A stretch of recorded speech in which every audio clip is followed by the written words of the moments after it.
Ah, il est beau l'eau.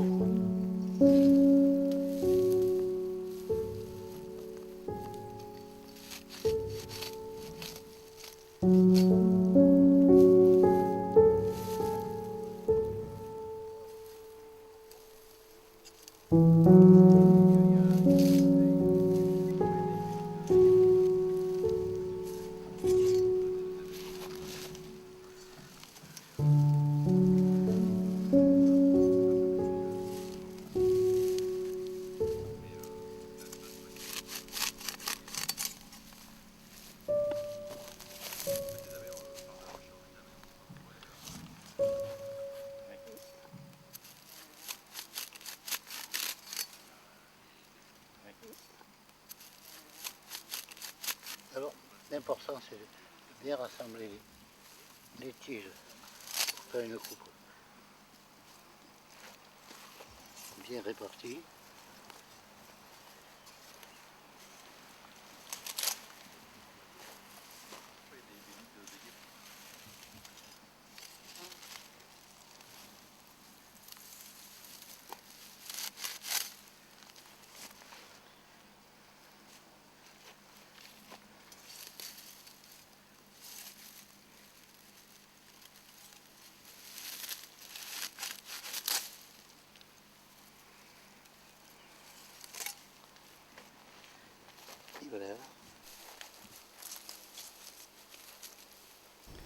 Je suis né à Carenac, à quelques centaines de mètres d'ici, dans les bâtiments qui sont devenus maintenant les salles polyvalentes de la communauté. Et mon grand-père, en 1914, était le maire de cette commune, de Famille-Porte. Donc c'est des origines vraiment carénacoises. Et pratiquement, j'ai travaillé avec mes parents jusqu'à mon mariage. J'étais assistant de mon père, on avait 3 vaches, et un cheval et des chèvres. On a été exproprié de tous ces bâtiments où maintenant sont les salles polyvalentes pour restaurer à leur origine les salles polyvalentes. Et on a construit une grange ici. Ici, c'était le pressoir de l'abbaye. Il y avait une pièce ici qui aujourd'hui vaudrait une fortune, une pièce de 9 mètres de long. Il fallait 5-6 personnes pour la manœuvrer, et tous les propriétaires qui cultivaient de la vigne, dépendaient de l'abbaye, venaient presser leur marque de raisin ici. Donc, avec mon père, on a démoli ce pressoir qui vaudrait une fortune aujourd'hui, pour y loger nos granges, parce qu'ils n'ont pas voulu donner suffisamment d'argent pour construire une grange hors du village. Donc, quand je me suis marié, moi je me suis lancé dans la production truffière. J'avais planté 3 hectares de vergers, de nouvelles variétés. J'étais à l'origine des pêches jaunes, de la golden delicious comme pomme, enfin, toutes ces variétés nouvelles qui inondent le marché, au détriment de nos produits locaux qu'on a un petit peu négligés. J'ai même surgreffé pendant un certain temps des bonnes variétés locales avec soi-disant ces fruits miraculeux. Et donc, j'ai eu un drame dans la première année, enfin la 3e année de mon mariage, où j'ai un fils de 5 ans, à la 5e année, la 6e année, qui s'est noyé. À la suite de ce drame, j'ai tout liquidé ici, et je suis parti me reconvertir. Je suis revenu faire une formation de technicien supérieur. J'ai obtenu au bout d'un certain temps le même diplôme que j'ai passé avec ma fille en même temps, qui elle préparait un diplôme d'horticulture et moi de conseiller de gestion en économie, un BTS de gestion. Et j'ai fait toute ma carrière là-bas dans la DASEA, Association départementale pour l'aménagement des structures agricoles. Donc j'étais un fonctionnaire agricole. Bon, à l'âge, un peu avant l'âge de la retraite, j'ai eu le mal du pays, je me suis fâché avec mon épouse, j'ai divorcé, je suis retourné ici, à mes origines, où mon fils était enterré, et j'ai retrouvé un peu toute ma famille.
Et là, il se trouvait que mon neveu qui était à New York, que j'avais en partie élevé, parce que ma sœur l'avait eu pendant la guerre de père inconnu, donc il s'appelait Price comme moi, je l'avais pratiquement élevé, et je lui ai servi de caution pour acheter une ferme de 50 hectares.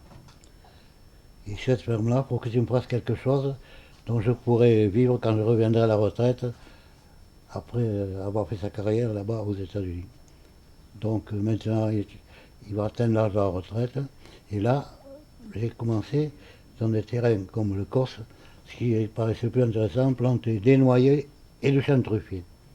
Les noyers, ça marche, mais c'est pas terrible, la noix est à un prix très bas. Si on la récolte manuellement, ça ne paye pas le ramassage. Par contre, la trufficulture, ça a été une passion, ça a été une découverte pour moi. Je me suis lancé dans la trufficulture, j'ai pris des responsabilités, évidemment. Je suis arrivé jusqu'à être même président de la fédération des trufficulteurs de Midi-Pyrénées. Et j'ai continué à créer un verger expérimental là-haut. C'est un petit peu plus haut que le méchant de lavande, où j'ai planté les truffiers avec intercalaire de lavande.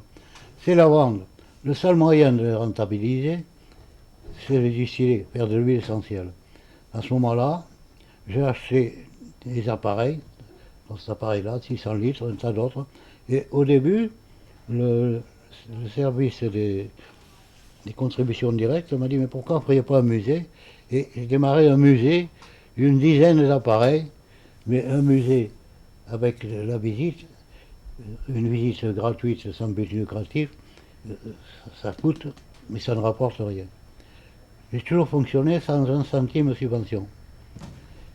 Alors pratiquement, j'en suis arrivé à créer une distillation d'huile essentielle de lavande et arrivé maintenant tout ce que vous voyez ici, depuis les huiles essentielles de rose, parce que comme je participais au congrès de tous les médecines modernes, à Grasse et à Digne, pratiquement tous les ans, depuis le début, j'ai participé à ces congrès. J'ai retrouvé Jacques Etienne, qui est un gros euh, personne qui crée les parfums chez Rocha. Il avait créé le parfum Tocade, avec une rose qui est exceptionnelle, qui avait été sélectionnée comme la plus parfumée de celles qu'il y avait à Bagatelle. Il en avait sélectionné une dizaine, et c'est celle-là qu'il avait utilisée pour. Il m'a donné le nom de la variété, et c'est celle que je cultive et dont j'obtiens aujourd'hui une eau florale qui est absolument unique avec la Santa Gold. Vous pouvez la déguster, c'est extraordinaire. C'est un arôme différent de la Damascena, qui a quand même ses qualités. Pratiquement toutes les huiles essentielles, les essences de rose qu'on trouve dans le monde entier sont issues de la Damascena ou de ces hybrides, enfin de ces proches. Alors donc en gros, voilà comment j'en suis venu à la distillation pour la fabrication des huiles. Et maintenant le floral, parce que maintenant on vient de découvrir que les eaux florales ont des propriétés. C'est une forme de pratiquement de médecine. C'est une forme d'homéopathie qui finalement démarre très très bien. C'est un peu grâce à mon employé Laurence et avec sa sœur qui a découvert ça, parce qu'elle est devenue passionnée de ces choses-là. Alors hier soir, je suis allée ramasser la lavande qu'on avait coupée la veille dans les champs. Et donc on la laisse 24 heures flétrir au soleil pour qu'il y ait un maximum d'huile essentielle qui ressorte de la plante. Et donc hier après-midi, je suis allée ramasser la lavande qui avait été coupée. Je l'ai mise dans la voiture et ensuite je suis descendue ici pour charger l'alambic. Alors en fait, moi il y a plus de 20 ans, j'avais fait un stage, j'avais fait une formation dans la culture des plantes aromatiques et médicinales à Nyons. J'avais passé un BEPA. Et donc j'ai toujours été intéressée par les plantes et les plantes aromatiques. Et ensuite, quelques années après, j'ai su qu'il y avait Georges ici, qui avait de la lavande et qui distillait. Donc j'ai commencé par ramasser la lavande dans les champs, la faucille, on la ramasse. Et puis ensuite, il y avait besoin de quelqu'un à la boutique. Donc je suis venue vendre à la boutique, l'aider pendant juillet-août. Et voilà, et maintenant là ça fait 3 ans à peu près que je l'accompagne pratiquement toute l'année dans sa passion, dans ce qu'il a envie de faire, donc dans les champs, la trufficulture, les lavandes, essayer de développer autre chose et de développer les eaux florales. Depuis l'an dernier, il n'y a pas que l'eau de rose, on fait d'autres eaux florales. Donc les eaux florales ou hydrolats sont utilisées en cosmétique, en lotion pour le visage, ou alors en usage interne. Et c'est l'homéopathie des huiles essentielles. Non, en fait, mon oncle effectivement m'a demandé de reprendre cette association-là, mais sans pour moi de perspective à court terme. Et j'attends en fait le retour de mon père de New York, dont les terres, en fait, ici les combettes permettent justement d'exploiter tout ce qui est lavande. Et mon oncle travaille en fait toute l'année, que ce soit sur la truffe ou sur d'autres produits. Et à l'issue de ça, en fait, l'idée c'est de voir comment les choses peuvent évoluer par rapport à d'autres personnes, dont notamment une personne qui est très proche de mon oncle, le maire de Caillac, qui a priori, avec d'autres sociétés bio, serait à la recherche justement de récoltes comme le millepertuis ou des choses de ce type-là. Donc aujourd'hui, c'est plus une reprise pour voir comment les choses se font dans l'année et les récoltes et essayer de prendre au maximum ce que je pourrais prendre à ma hauteur. Et puis derrière, c'est effectivement de le faire évoluer. Alors avec mon oncle qui est président honorifique plus qu'autre chose, puisque c'est lui qui va nous apporter cette source-là. Alors moi, ce qui m'intéresse dans cette activité, c'est qu'en fait, on touche à la production des plantes aromatiques. On fait de la cueillette sauvage aussi. Et donc ce que j'aime, c'est l'entretien, c'est d'être au contact de la nature, de travailler la terre. Parce que c'est vital de toute façon à la base pour nous, êtres humains, et de respecter l'environnement. On en parle de plus en plus, c'est un sujet d'actualité, donc on est tous concernés.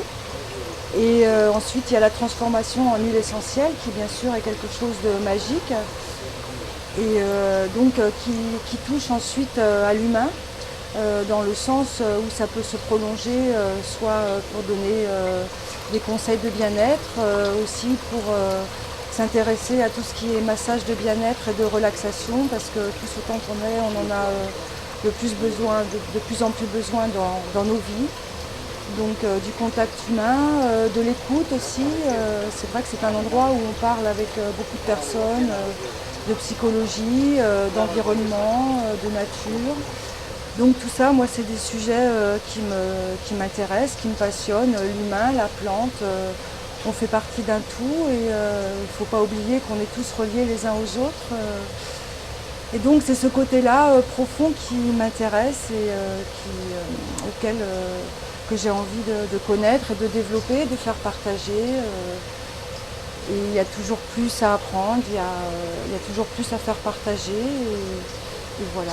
C'est bien beau de développer tout ce qu'on dit le bio, mais ce qui est important aussi, c'est de développer le commerce local.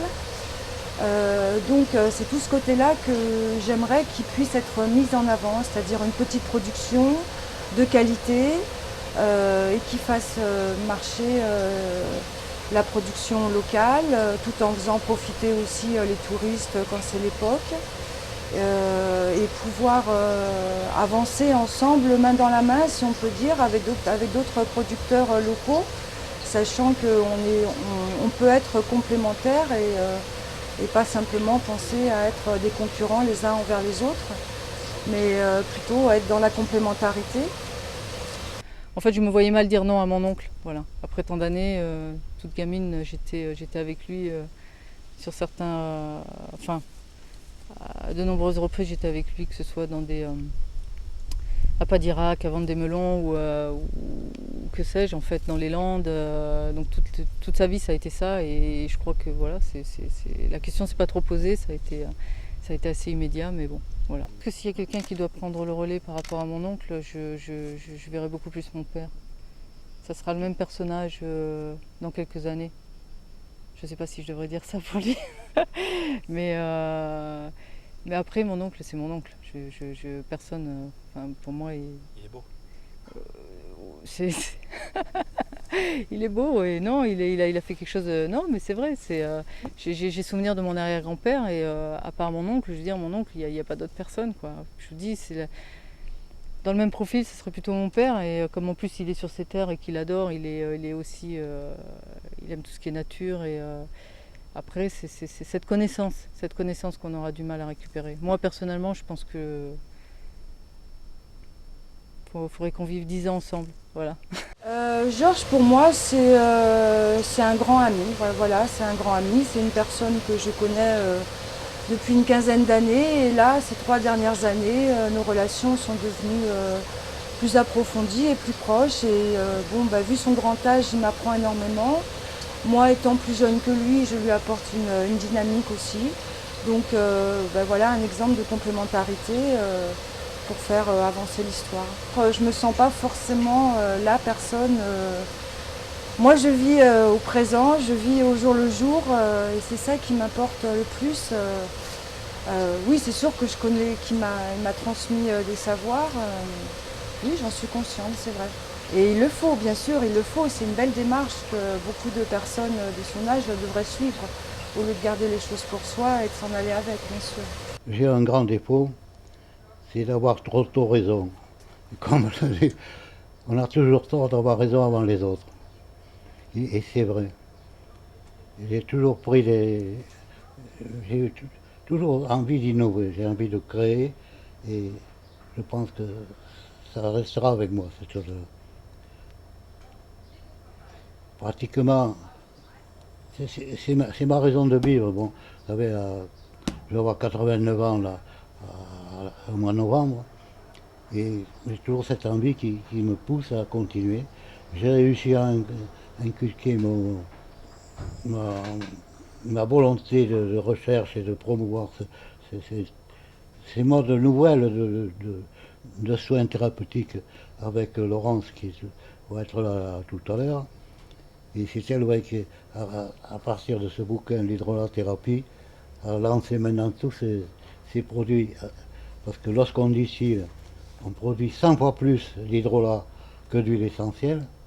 Donc ça permet de mettre à disposition du public un élément de soin sans risque, avec vraiment ce mode de médecine-là qui finalement a ses avantages. Bon, on est pour, on est contre. Si on n'y croit pas, ça ne marche pas, c'est évident. Mais ça agit énormément sur le psychique et je crois que l'hydrolathérapie est une forme de médecine d'avenir qui finalement ne soumet aucun risque. Parce que même un produit très nocif, lorsqu'il est dilué au centième, ben déjà, la plupart même des fortifiants sont à l'origine des poisons dilués à des solutions très, très minimes. Le géranium rosa a une histoire. Celui que vous avez derrière vous, là. C'est un géranium rosa qui vient de la Réunion. Le producteur de la Réunion a une fille qui s'était mariée dans la région de Saint-Céré. Un jour, il m'a apporté ce plant qui est là depuis 20 ans. Il pousse dans un petit pot insignifiant. Il m'a servi à multiplier à l'infini. Et pratiquement, dans mon huile essentielle de massage, quand je pense comment on vit aujourd'hui, comment j'ai vécu moi avant, avant la guerre de 39-40, lorsque j'avais 14 ans, j'ai créé le premier club de football en 1936. J'avais 16 ans.